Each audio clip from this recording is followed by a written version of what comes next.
When it comes to learning to work with clients in clinical internship, all of the knowledge and skills that you learn in grad school will be put to use. But no one tells you what actually gets tested first. Your boundaries, your nervous system, the remnants of a social life you once had, or your ability to stay grounded when you don't feel ready.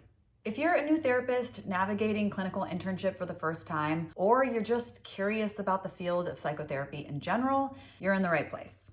I'm Gabriella, therapist in training, sharing my grad school journey in real time so we don't have to do this alone.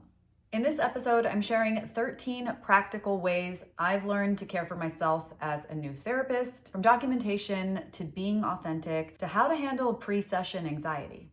But before you jump in, if you're thinking about applying to grad school to become a psychotherapist, please check out the link below. It's a grad school guide I've built out to keep you organized and on task. It's a free downloadable form to help you on your journey. Don't forget to hit subscribe or share this channel with someone you know who might be considering a career in mental health. Let's get into it.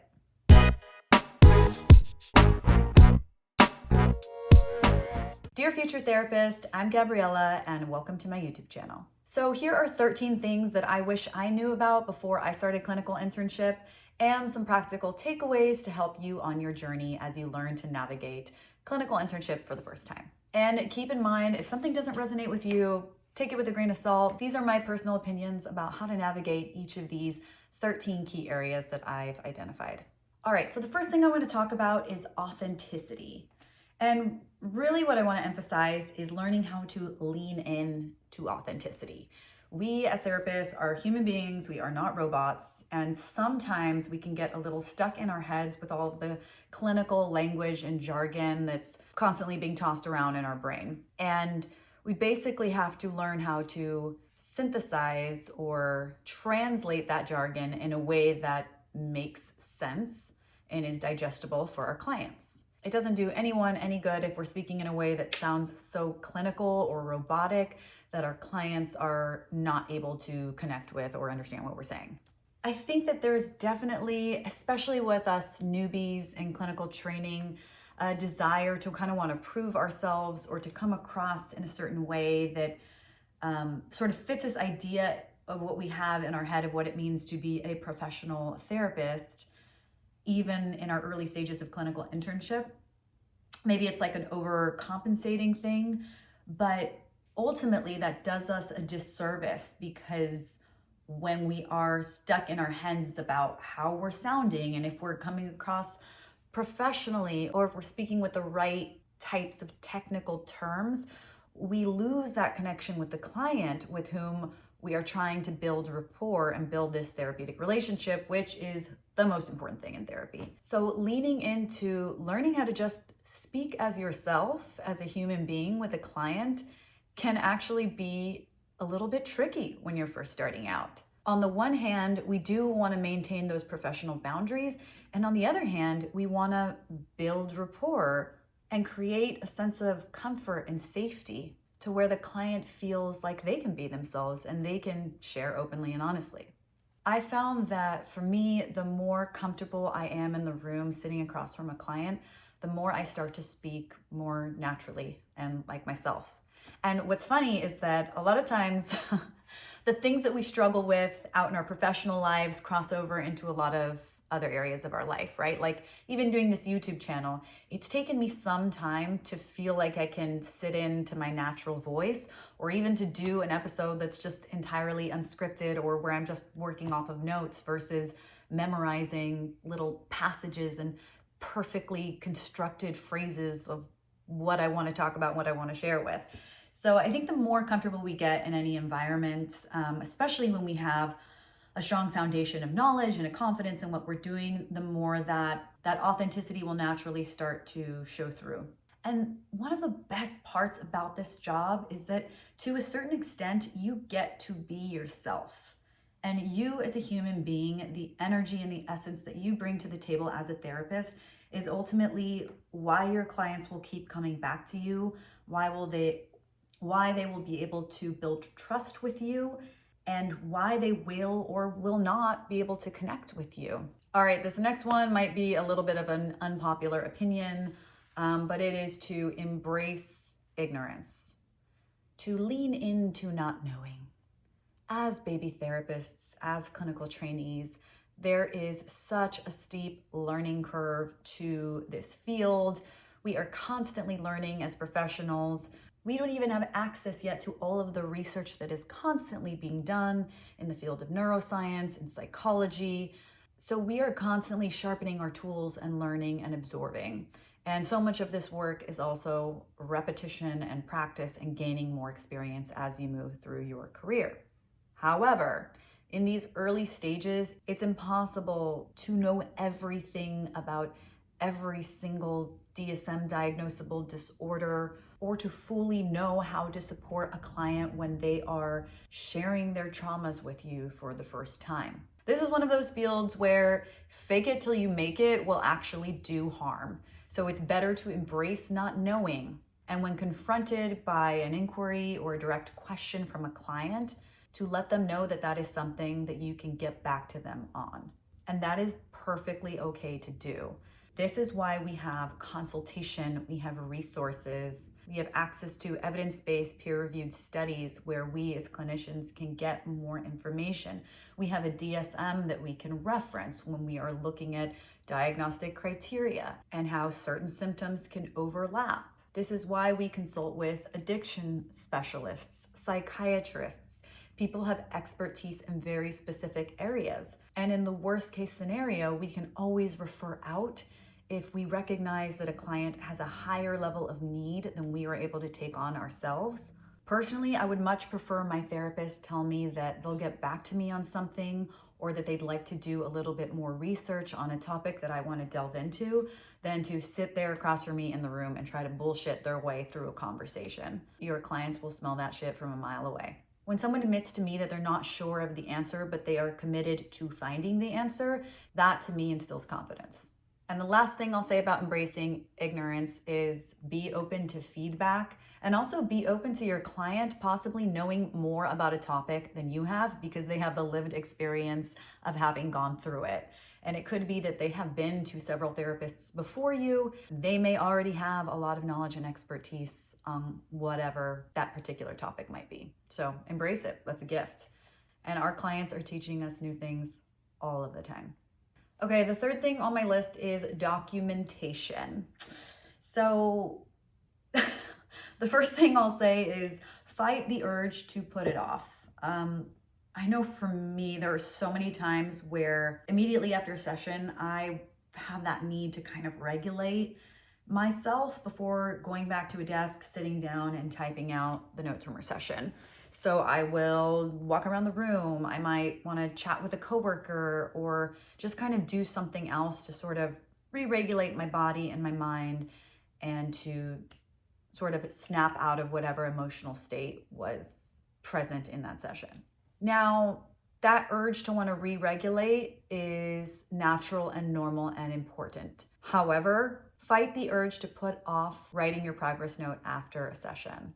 And the reason is because, well, one, your memory is going to be the most fresh right after you finish a session, but also the longer you wait, the harder, at least for me, it is to do. And the reason is the more time I have to sit and reflect on the session, the more I start to overthink the note and the more my note starts to look like a case conceptualization versus a short and to the point recap about what we covered in session and how my client showed up that day. Your note is basically a brief summary to cover what was discussed, what was observed by you, the clinician, and what skills or progress was learned or gained in that particular session. So it really doesn't have to be any more than that. And you want to kind of get it down and out on paper as soon as you can. There are ethical reasons for that and practical ones that I've already mentioned. Now, if you're anything like me and you really do feel like you need a little bit of a somatic release or some way to sort of regulate yourself before sitting down and regurgitating all that information out on a computer, take your time to do that, but then get right back into the note so that you can kind of move on completely. And this is easier said than done, especially as a new clinician who is still navigating how to deal with holding space for heavy emotions and heavy trauma that could be coming up in a session. But it's an important thing to consider as you move through your day and as you start to think about what it might be like when, say, you have your own private practice and you're seeing now 4 to 5 clients a day back to back, and you need to be able to move through that time in between sessions as seamlessly and efficiently as possible. So I think it's really just about building good, healthy habits for yourself, knowing what you need, how much time that takes, and how to get your notes done in a timely fashion. Okay, so the next thing I want to talk about is supervision. Supervision, this is one of my favorite parts of being a clinical intern because this is where the good stuff happens, in my opinion. But the first couple times I went to supervision, I didn't know what I was doing. I was not prepared.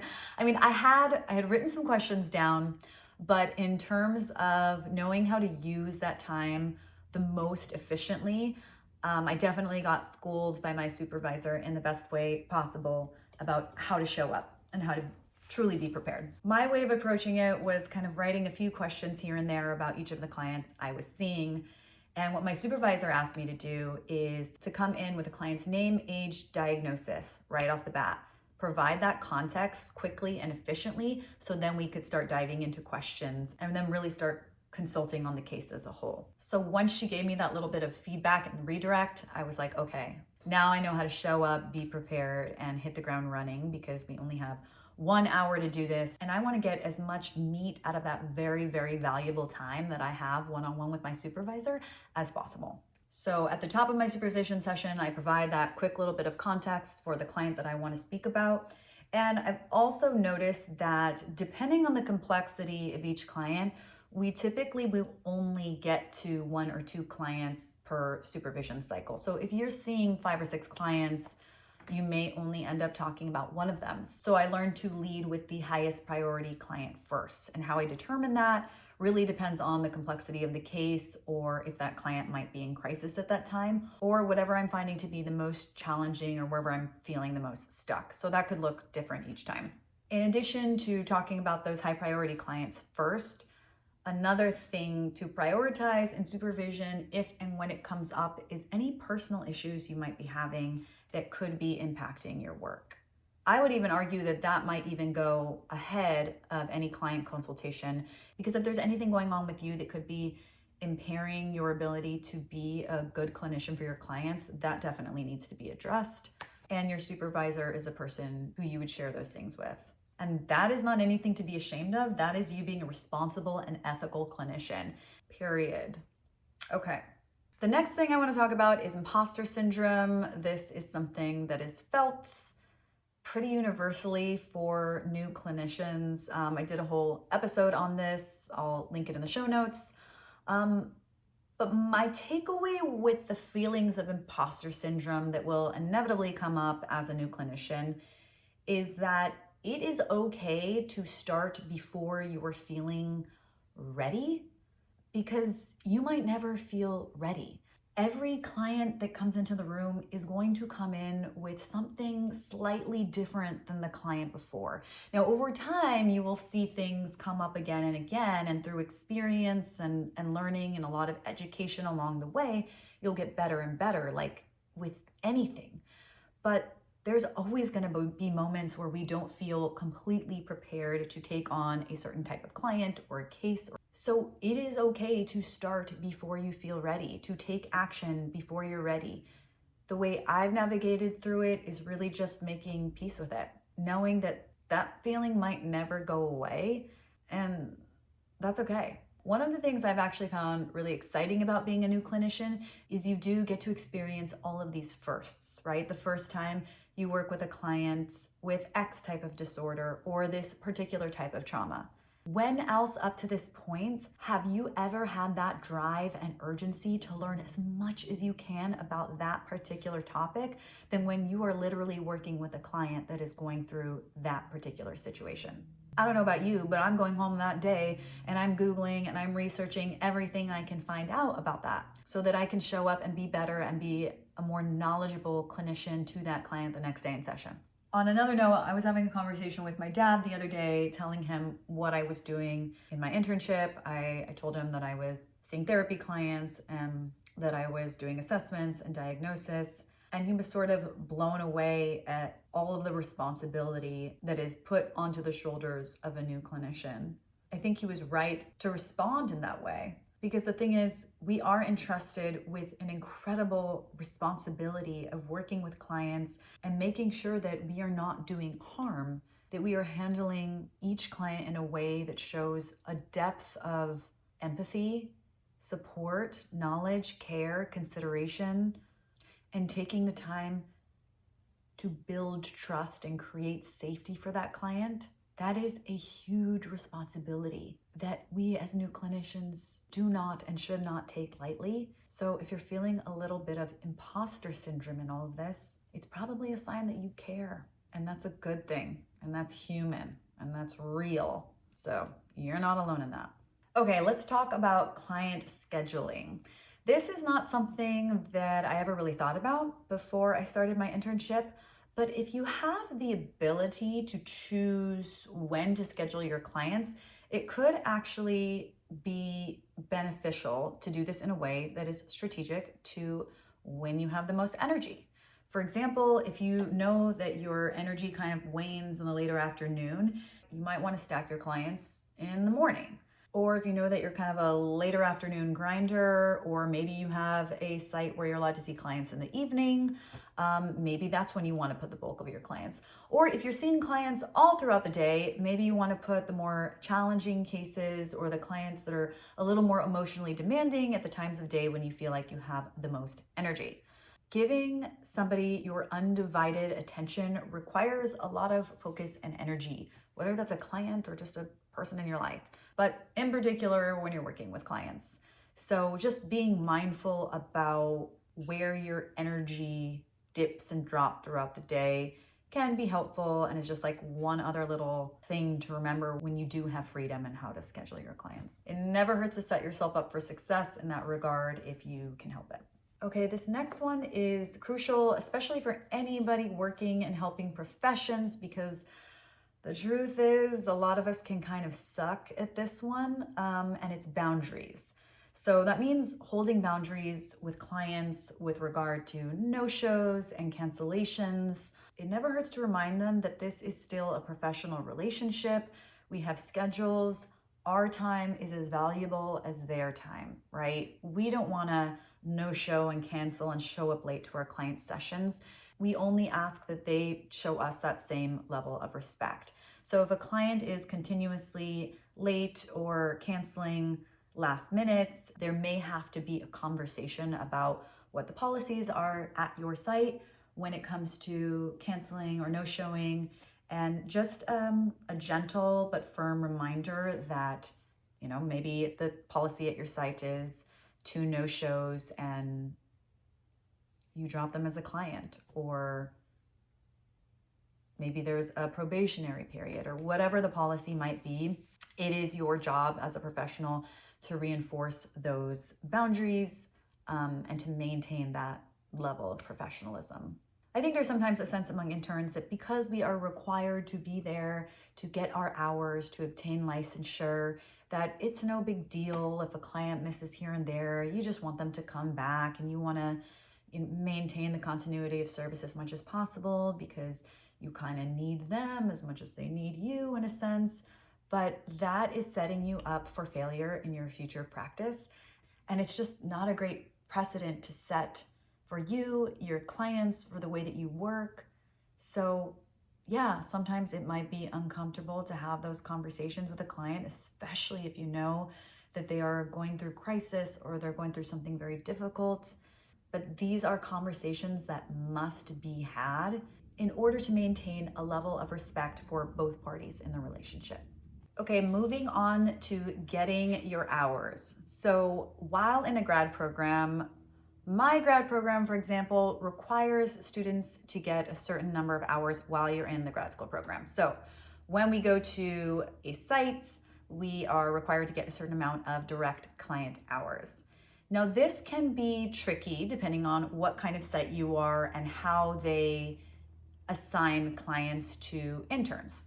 At my site, for example, there were some clients that were assigned to me, and there were a lot of clients that I really had to take initiative to kind of go out and get myself. And I'll tell you a little bit about how I did that. I realized that I had to really take initiative on this on my site when I realized that I was a little bit behind my other classmates because I started my training at my site at the start of the school quarter, whereas a lot of other students started their training before the quarter. Now, I had the option to do this and I opted not to. Depending on the site and how long your training takes, I would recommend maybe trying to start training beforehand because my training process was very long. Anyways, to get to the point, once I realized I was behind, I knew I needed to start ramping up my client roster. So one of my clinical supervisors gave me a therapy roster, which had a waiting list of clients that were wanting to do therapy. So I immediately got to work. I took that roster and I called every single client on the roster on the waiting list, and I scheduled every single one that picked up. And so that's how I kind of like got the ball rolling and then ended up getting all of the hours that were required at my school. But had I not done that, I might have missed an opportunity to get the required hours for my class for that quarter, which means I either would have had to repeat the quarter entirely or somehow try to make up for it in between quarters. It was not going to be, the options were not great. So it's important to remember that you have agency at your site, that you can advocate for yourself, and depending on the site, there may be untapped opportunities to look for clients.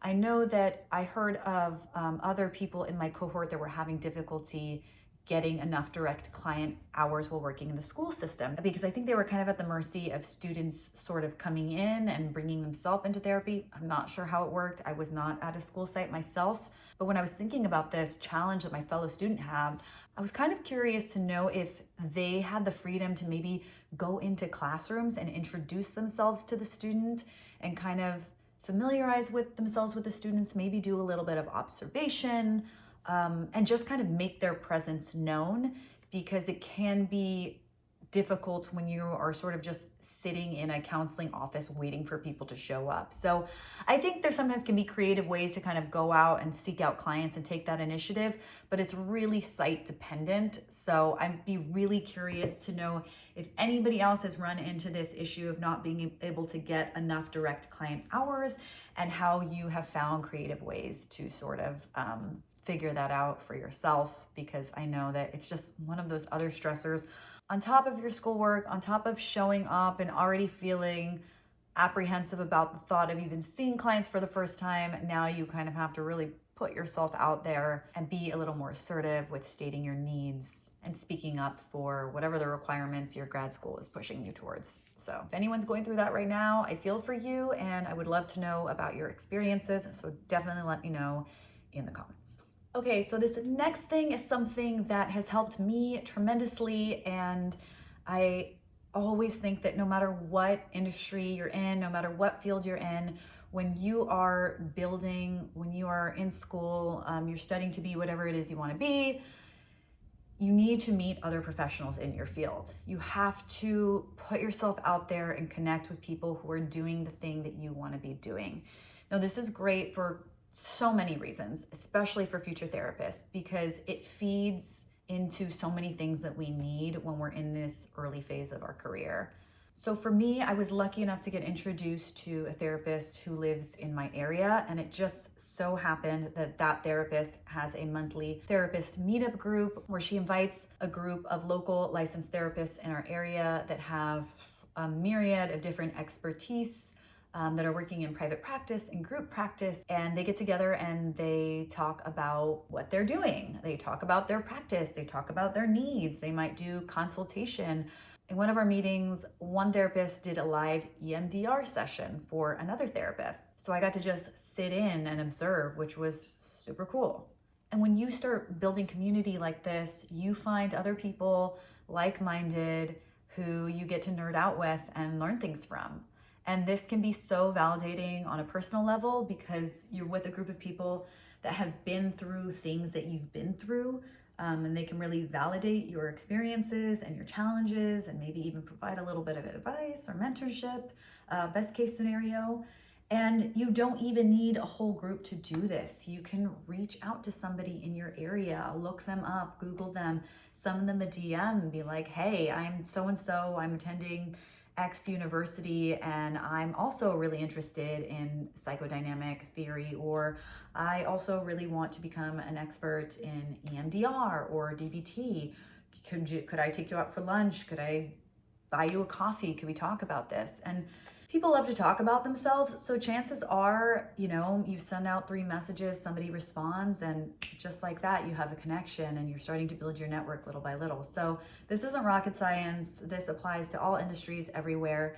But I think especially when you're in this phase of your therapy journey, for me, it's just been so validating that somebody truly understands what I'm going through, what kind of challenges I'm facing, and, can even offer just a little bit of hope for what things look like on the other side when you're at the level that you want to be at in your practice or in your level of knowledge, confidence, expertise, whatever it is that you're trying to build as a therapist.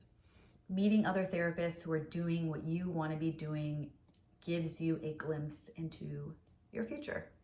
Let's talk about anxiety.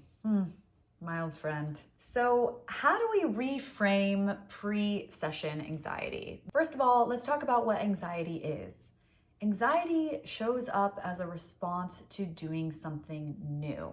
It is the body reminding us that whatever we're about to do is unfamiliar and uncomfortable, and therefore something that may instill some level of fear. There is uncertainty present.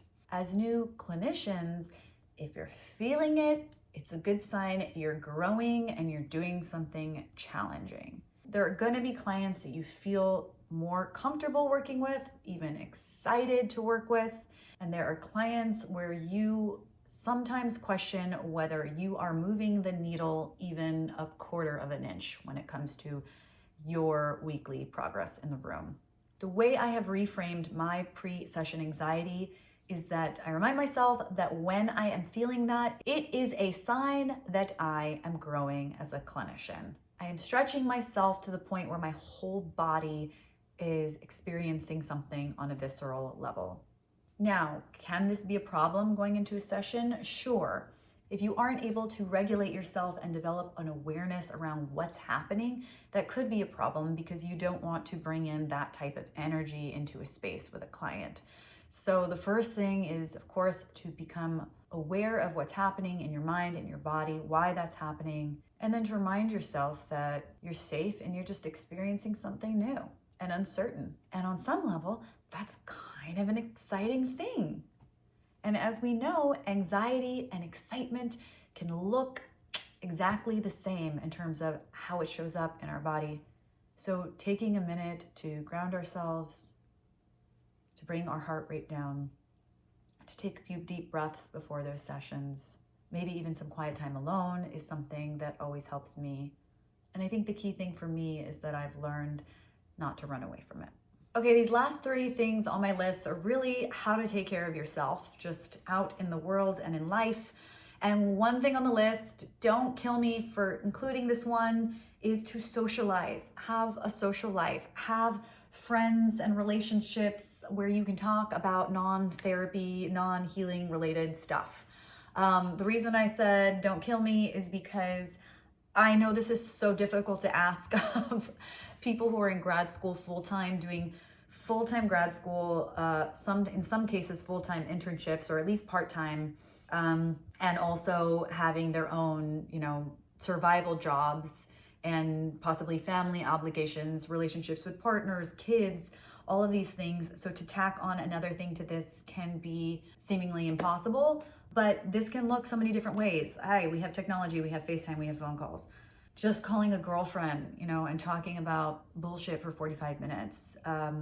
Just having someone in your life that you can relate and connect to, that gives you a safe space where you can kind of let go and unload and share whatever it is you need to share that day.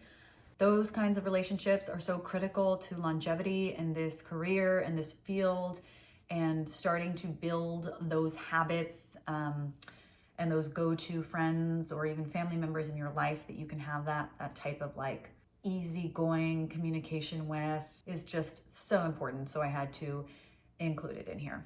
The next thing is self-care. What do you need to remain whole and happy in addition to your relationships? Is it sleep? Is it exercise? Is it an impromptu dance party?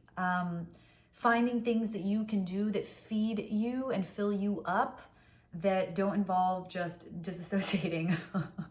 And don't get me wrong, it's very easy to fall into the trap of doom scrolling and dissociating and just sort of letting go of everything that's weighing you down in your school life, in your professional life, in your personal life. But finding ways to move through those stuck feelings is also very important. So think about the things that regulate you. For me, it's intense exercise. It's listening to like the most absurd bubblegum pop and just dancing around like a weirdo in my room. But it's just something that just kind of snaps me out of like mental and emotional depletion mode. So if it's something that releases endorphins, even better. But again, these are all things that you're building as habits. Maybe you're not able to work out 5 to 6 days a week. Maybe you're only able to work out 3 days a week. Maybe you do one impromptu dance party a week, or whatever it is. The key thing is to figure out what works for you and then build that into your routine going forward into your career. All right, so we've arrived at the last one. If you've stayed with me for all 13, thank you so much for sticking around.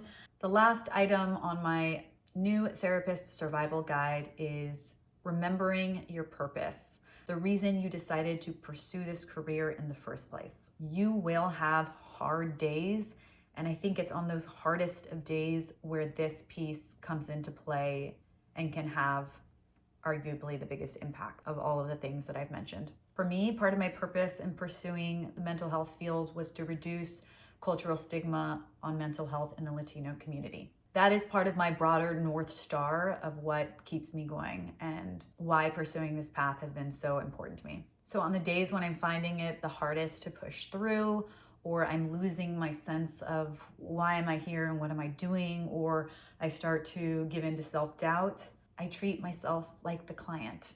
I ask myself, if this was a client going through this same situation, what would you tell them? And as like silly and simple as that sounds, it never freaking fails. Suddenly I can snap out of whatever I'm feeling, however down in the dumps or whatever self-pity is going on. And I can become this expert who has so much knowledge, so much insight into my problem all of a sudden. And that's sort of like a way of externalizing the problem and looking at it from an outsider's perspective and going, oh yeah, I see why you're, bitching and moaning about this thing. It's really about this over here. So maybe you just need to do X, Y, or Z. And so it's just such a quick and easy way to snap yourself out of those difficult days that will inevitably come, because this is a very emotionally and mentally taxing time for a new clinician. So remind yourself of your purpose and treat yourself like the client. If you stuck around to the end, thank you so much. Hopefully these 13 things I wish I knew before I started clinical internship can be helpful for you. And if you are currently in internship, I want to hear about your experiences. Definitely leave me a comment, send me a DM. I'm here to build community, so I really want to hear from you. Also, if you're thinking about applying to grad school, definitely check out the link below for my grad school guide. It will keep you organized and on track and tell you everything you need to do before you apply to grad school. And please share my channel with a friend if you know anybody who's thinking about exploring the mental health field. Dear future therapist, thank you for watching, and I will see you in our next session.